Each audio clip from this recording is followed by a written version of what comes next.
Hi hello నమస్తే welcome to our channel Telugu రాజ్యం. నేను మీ రామ్. అల్లు అర్జున్ గారికి సంబంధించి నిన్న ఆయన అయితే అరెస్ట్ చేయడం జరిగింది. అయితే మెయిన్ రీజన్ ఏదైతే ఆ సంధ్య థియేటర్ దగ్గర ఆ ఇన్సిడెంట్ జరిగిందో దానికి రిలేటెడ్గానే అరెస్ట్ చేశారంటున్నారు. కాకపోతే కొన్ని వదంతులు ఏ విధంగా వినపడుతున్నాయంటే అదే ఇంకొక కోణంలో బన్నీ గారు కావాలని ఈ కైండ్ ఆఫ్ ఒక స్ట్రాటజీని ప్లే చేసింది. ఇదంతా ఒక స్టంట్. ఎందుకంటే జనాల ఫోకస్, జనాల అటెన్షన్ ఇంకొకసారి అల్లు అర్జున్ వైపు పడేలాగా, దాని ద్వారా పుష్పకి 2000 crores ఏదైతే వాళ్ళు అనుకున్నటువంటి మార్క్ ఉందో దాన్ని ఛేదించే దిశగా ఈ స్ట్రాటజీ అంతా కూడా వాళ్ళు ఫాలో అవుతున్నారని కొన్ని వదంతులు వినిపిస్తున్నాయి. దీనికి సంబంధించి ఒక మంచి వివరణ, పూర్తి విశ్లేషణ మనకు దాసరి విజ్ఞాన్ గారిని అడిగి తెలుసుకుందాం. నమస్తే అన్న. నమస్తే. మెయిన్ ఈ వదంతు వినపడడానికి గల రీజన్ ఏంటంటే గతంలో కల్కి మూవీ టైంలో కూడా ఎలక్షన్ జరుగుతుంది. అప్పుడు ఎలక్షన్ హడావిడి, ఎవరు విన్ అవుతారా ఏంటి, ఇదంతా కూడా ఎలక్షన్ రిజల్ట్ వచ్చేసింది. బట్ జనాలు ఇంకా ఆడే ఉన్నారు. కల్కి గురించి ఎవ్వరూ పట్టించుకోవట్లేదు. At the same time Prabhas గారు అప్పుడు ఏం చేశారు, ఇన్స్టాలో ఒక పోస్ట్ పెట్టాడు, నా లైఫ్లోకి ఒక అమ్మాయి రాబోతుంది అన్నట్లుగా పెట్టాడు. ఆయనకు తెలుసు అలా పెడితే నేషనల్ మీడియా మొత్తం ఇట్లా షిఫ్ట్ అవుతుందని తెలిసి పెట్టి అందరి ఫోకస్ షిఫ్ట్ చేసి దాన్ని డ్రైవ్ తీసుకెళ్ళాడు. ఈ కైండ్ ఆఫ్లోనే బన్నీ ఉన్నాడని కొన్ని వర్గాలు మాట్లాడుతున్నటువంటి మాట. మీ అభిప్రాయం ఏంటి? ఇప్పుడు ఇదంతా పబ్లిసిటీ స్టంట్ అంటే రేవంత్ని చంపింది అల్లు అర్జునేగా. No no no no no ఇలా వాడుకున్నారని కొంతమంది అంటున్నామా. పబ్లిసిటీ స్టంటే ఎందుకు? పబ్లిసిటీ స్టంట్ అంటే ఎలా, ఏ రకంగా పబ్లిసిటీ స్టంట్ అంటే? ఇంకా వారం అయిపోయింది, పుష్ప ఇంకా స్లోగా డౌన్ అయ్యే అవకాశం అయిపోయింది. నెక్స్ట్ నుంచి ఇట్లా పడుతుందనగా మళ్ళీ జనాలు కూడా అలాగే ఉంది. ఆయన ముంబై వెళ్ళి యాక్చువల్గా నిన్న మొన్న అక్కడ పెట్టాలి సభ, మళ్ళీ అందరికి ఎలా అయితే రిలీజ్ కి ముందు అందరి దగ్గర తిరిగాడో మళ్ళీ వాళ్ళందరికి వెళ్ళి థ్యాంక్స్ చెప్పుకునే కార్యక్రమాలు పెట్టుకున్నాడు. ఈ టైంలో రేవతిని చంపాల్సిన అవసరం ఏంటి అల్లు అర్జున్ కి? నో చంపలేదు. బట్ దాన్ని ఎవరో ఒకరు ఇలా తీసుకెళ్తే యూజ్ అవుతుందనో, వాట్ ఎవర్ ఇట్ మేబీ, ఎవరో గైడ్ చేస్తే ఇట్లా తీసుకెళ్లారేమో కొంతమంది మాట్లాడుతున్నారు. ఇంకోటి చెప్పాలంటే తన ఎదుగుదలకు ఒక చావుని వాడుకునేంత నీచుడు కాదు అల్లు అర్జున్. అదొకటి గుర్తుపెట్టుకోండి. Basically not only Allu Arjun, A hero అయినా సరే, తెలుగు హీరోల గురించి అండ్ అందరి పాన్ ఇండియా హీరోల గురించి నేను చెప్తున్నా. వాళ్ళ ఇలా ఉంటే పబ్లిసిటీ బాగుంటుంది, ఇలా ఉంటే అలా బాగుంటుంది, ఇలా ఉంటుందని ఒక చావుని వాడుకునే అంత రకాలైతే కాదు. అంటే ఎందుకు ఇట్లా ట్రోల్ చేయాల్సి వస్తుంది, ఇట్లా రాయాల్సి వస్తుంది? రాసే వాళ్ళు బోల్డ్ ఉంటారు. తెలిసి చెప్పాను కదా, దేవర తలుపులు పగల కొట్టిన వాళ్ళు, నిన్న తొక్కిస్లాట్లో రేవంత్ని చంపిన వాళ్ళు, ఓకేనా, అలాంటి వాళ్ళు క్రియేట్ చేసేది. కింద తొక్కుతున్నావు, మనిషి నలుగుతుంది, ఒరెవరై తొక్కండ్రా అని అరుస్తుంది, అయినా తొక్కావు అంటే దాని అర్థం ఏంటి? ఎవరు తొక్కిన వాళ్ళు? బన్నీ ఫ్యాన్స్ కాదు. దేవర్లో తలుపులు పగలు కొట్టారా, అద్దాలు పగలు కొట్టారా, ఆ టీమే ఇక్కడికి వచ్చింది. బన్నీ వస్తున్నారని తెలిసింది, ఓకేనా, ఏదో ఒక విధ్వంసం చేద్దాం, తొక్కిసలాటలో ఎవరినో ఒకరిని లేపేద్దామని ముందే వాళ్ళు ప్లాన్ చేసుకొని ఉండొచ్చు. నువ్వు సీసీటీవీ ఫుటేజ్లో ఎవడెవడో తొక్కుంటే వెళ్ళడం వాళ్ళని కదా పట్టుకోవాలి.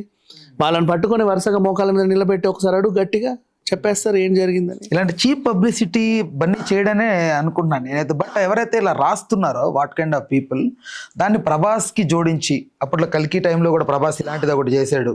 At the same time Prabhas చేసింది ఒక సరదా, అంటే ఫోకస్ షిఫ్టింగ్, జనాలు మొత్తం తిరగాలి కాబట్టి. ప్రభాస్కి ఫోకస్ షిఫ్టింగ్ అవసరం ఏంటయ్యా? ప్రభాసే ఫోకస్. అవును, బట్ మరి అంటే వాళ్ళు రాస్తున్న ఏదైతే ఎవడో రాస్తాడు అవన్నీ మీరు చదివి ఏదో అనుకోండి, అవసరమే లేదు. ప్రభాసే ఫోకస్, ఆయనకి ఫోకస్ షిఫ్ట్ చేయాల్సిన అవసరం లేదు. నెంబర్ 1. ఇక బన్నీ గురించి మాట్లాడితే బన్నీ కూడా ఫోకస్సే, వాళ్ళకి ఇంకొకరు ఫోకస్ షిఫ్ట్ చేయించుకోవాల్సిన అవసరమే లేదు.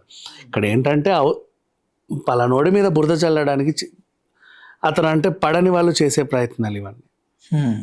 అలా చేసినంత మాత్రాన ఇంత ఇది అవుతుందా ఒకరు చేయిస్తే? ఎందుకంటే బన్నీ పాన్ ఇండియా స్టార్ కాబట్టి ఆయన మీద కేసు అయినా, ఆయన సినిమా వచ్చినా, ఆయన పెళ్లి చేసుకున్నా, ఆయన నవ్వినా తుమ్మినా దేశవ్యాప్తంగా స్పందిస్తారని ఇప్పుడు అర్థమైందిగా. అట్లీస్ట్ అది బన్నీ రేంజ్. అది ఆయన అరెస్ట్ అంటే మొత్తం ప్రపంచవ్యాప్తంగా వినిపిస్తాయి, అన్ని నేషనల్ ఛానల్స్లో వచ్చాయి. అదే ఇప్పుడు అదే ఇక్కడ తెలుగు హీరోని అరెస్ట్ చేయి, ఎంత పెద్ద హీరో అయినా ఎన్ని స్టార్లు తగిలించుకున్న అరెస్ట్ చేయి, ఇక్కడే వస్తాయి. అక్కడ వాళ్ళు పట్టించుకొని కూడా ఏదో అంటే అయిపోయింది అంటారు అంతే. ఇప్పుడు ఎవరైతే ఆ కేసు పెట్టారో, ఇప్పుడు యువతల ఇంత పెద్ద లాయర్ బన్నీ కోసం నిలబడ్డాడు, అట్ ద సేమ్ టైం అవతల ఆ కేసు కోసం అంతే పెద్ద లాయర్ నిలబడారు, ఇంకా చాలా మంది కూడా నిలబడ్డారు అంటున్నారు. అంత సపోర్ట్ ఎవరు ఇచ్చారు అక్కడ?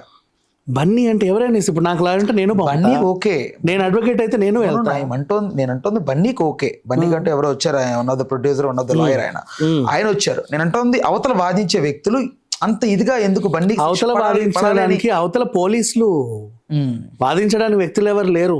మాట్లాడేది పోలీసులా? మాట్లాడేది పోలీస్ వర్సెస్ అడ్వకేట్స్. అక్కడ వాళ్ళు చెప్పింది ఏంటి, లేదండి మాకు కంప్లైంట్ వచ్చింది కాబట్టి అరెస్ట్ చేసి నిలబెట్టాం, మా డ్యూటీ మేము చేసాం.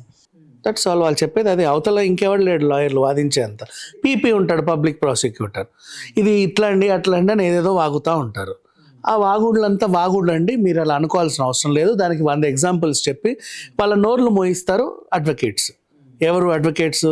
కేసును డీల్ చేసి ప్రాపర్గా వెళ్ళే అడ్వకేట్స్. అప్పుడు వాళ్ళు నోరు మూస్తారు. వీళ్ళకి జడ్జి స్థాయి ఈ వ్యక్తులు వీళ్ళంతా చెప్పాలి అంటే. సో రైట్, ఇప్పుడు బన్నీ ఏదైతే ఇంత ఇబ్బంది పడుతూ ఒకరోజు జైల్లో గడిపి ఇంత దీన్ని కూడా వాట్ కైండ్ ఆఫ్ అలా రాసే అంత ఇది అంటే ఎవరికి అవసరం ఉందనేది నాకైతే అర్థం కావట్లేదు. మేబీ అది ఎవరికి తెలియదు ఇప్పుడు దాకా. ఇట్స్ ఒక సస్పెన్స్. అంత ఇబ్బంది పడ్డాడు, ఇబ్బంది పెట్టారు. పెట్టిన వాళ్ళు ఎవరో తెలియదు, పడ్డది మాత్రం బన్నీ. బట్ రాసిన వాళ్ళు ఎవరో కూడా తెలియదు. రాసేవాళ్ళు 100 మంది రాస్తారు, అనుకున్న వాళ్ళు అంతమంది అయినా రాస్తారు. అతని మీద పగుండోళ్ళు రాస్తారు. ఆ పగవాళ్ళు ఎవరో తెలుస్తుంది. బట్ కాకపోతే కొంతమంది గుమ్మడికాయ దొంగలు ఉంటారు. మేమే అని చెప్పకనే చెబుతా ట్వీట్లు పెడతారు. కర్మ ఈజ్ బ్యాక్ అని ఒకటి పెడతాడు. లేకపోతే అదేంటిది నా చూసావా నా ఇంట్లో ఉన్నంతకాలం నీకు ఎలా ఉందో, నువ్వు నన్ను మర్చిపోయినప్పటి నుంచి నీకు ఎలా ఉందో చూసావా అని కూడా కొంతమంది పెడతారు. అది వాళ్ళ ఇష్టం.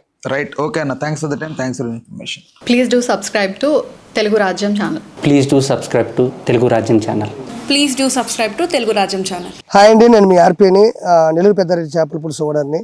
మీరు తెలుగు రాజ్యం అనే ఈ యూట్యూబ్ ఛానల్ సబ్స్క్రైబ్ చేసుకుని మంచి మంచి వీడియోలతో వస్తారు. Thank you so much. Hi people, I'm Sonakshi Verma and you please watch Telugu Rajyam and please subscribe to the channel.